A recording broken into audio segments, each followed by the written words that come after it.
दोस्तों नमस्कार। दोस्तों बहुत बार ऐसा देखने को मिलता है जो ज़्यादा भगवान का पूजा पाठ करता है वही सबसे ज़्यादा दुखी होता है। जबकि कोई नास्तिक आदमी जो भगवान को नहीं मानता, कभी पूजा पाठ नहीं करता, कभी संतों का संग नहीं करता, वह सबसे ज़्यादा सुखी जीवन जीता है। यह सब चीज़ देखकर कभी कभी लगता है कि भगवान ही गलत है, भगवान का न्याय ही गलत है या कोई कहानी नहीं। यह हर किसी के साथ होता है। दोस्तों, इस कहानी में आप लोगों को इसके पीछे के कारण के बारे में बताने वाले हैं। भगवान श्री कृष्ण ने स्वयं इसका उत्तर दिया है कि आखिर ज़्यादा पूजा पाठ करने वाले लोग दुखी और परेशान क्यों रहते हैं। इसका उत्तर भगवान कृष्ण ने श्रीमद् भगवद गीता के माध्यम से बड़ी स्पष्टता के साथ बताया है। तो चलिए शुरुआत करते हैं। पूजा पाठ करने वाले लोग दुखी क्यों रहते हैं। दोस्तों, बात द्वापर युग की है, जब भगवान श्री कृष्ण और अर्जुन के बीच संवाद हो रहा था। तब अर्जुन ने भगवान श्री कृष्ण से पूछा, हे माधव, जो लोग ज़्यादा पूजा पाठ करते हैं वह ज़्यादातर दुखी और परेशान क्यों रहते हैं। इसके पीछे कारण क्या है। जबकि वो लोग जो भगवान का नाम ही नहीं लेते, भगवान का स्मरण भी नहीं करते, वे लोग हमेशा गलत कार्य करते हैं, उन लोगों का जीवन में सुख मिलता है। इसके पीछे का रहस्य मुझे समझाने का प्रयास करें। तब भगवान श्री कृष्ण ने एक छोटी सी कहानी के माध्यम से अर्जुन का इसका उत्तर दिया। उस छोटी सी कहानी के बारे में बताते हैं।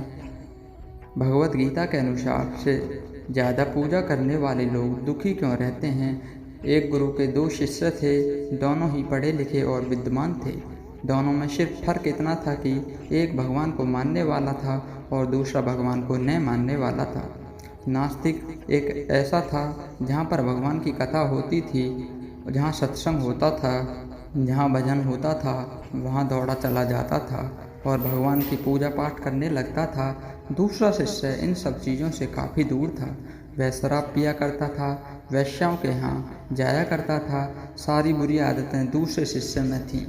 एक दिन क्या हुआ कि जब वह शिष्य शराब पीकर अनाप शनाप बोलते हुए रास्ते में चलते हुए अपने घर को जा रहा था, अचानक उसको रास्ते में पैसों से भरा एक बैग मिल जाता है। उसकी खुशी का ठिकाना नहीं रहता।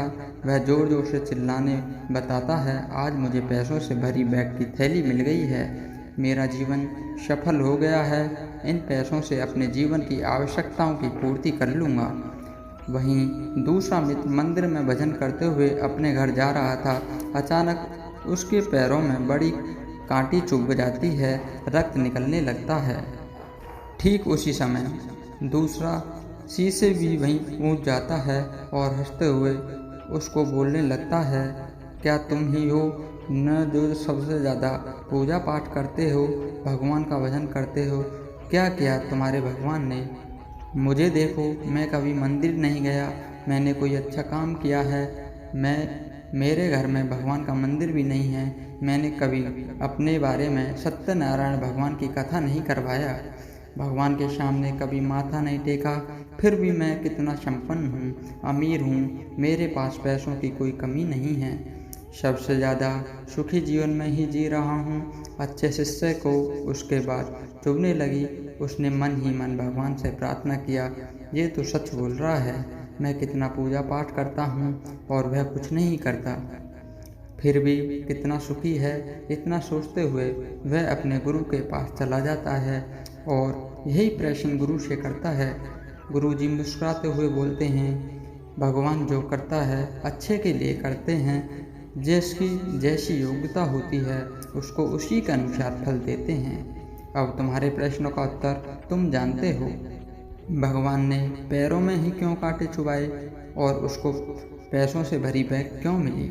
सुनो, तुमने पिछले जन्म में बहुत पाप किया था, इसलिए तुम्हारी आज मौत होने वाली थी। तुम बच गए क्योंकि तुम मंदिर गए थे, तुमने भगवान की पूजा की थी। यही कारण है कि तुम्हारी मौत न होकर सिर्फ एक कांटा ही चुभा। और तुम्हारे मित्र की बात करते हैं, वह पूर्व जन्म में एक संत महापुरुष था, इसलिए उसकी जीवन बदलने वाली थी, करोड़ों की संपत्ति का मालिक बनने वाला था। मगर इस जन्म में उसने कोई भी अच्छा कार्य नहीं किया, इसलिए पूर्व जन्म के फल के अनुसार उसको थोड़े से पैसे मिले, जबकि वह अरबों के संपत्ति का मालिक बनने वाला था। भगवान को दोष देना छोड़ दो, अपने वर्तमान के समय में सदुपयोग करो, भविष्य अपने आप सुधर जाएगा। इस प्रकार उसकी आंखें खुल गईं और उसे पूजा पाठ में लग गया।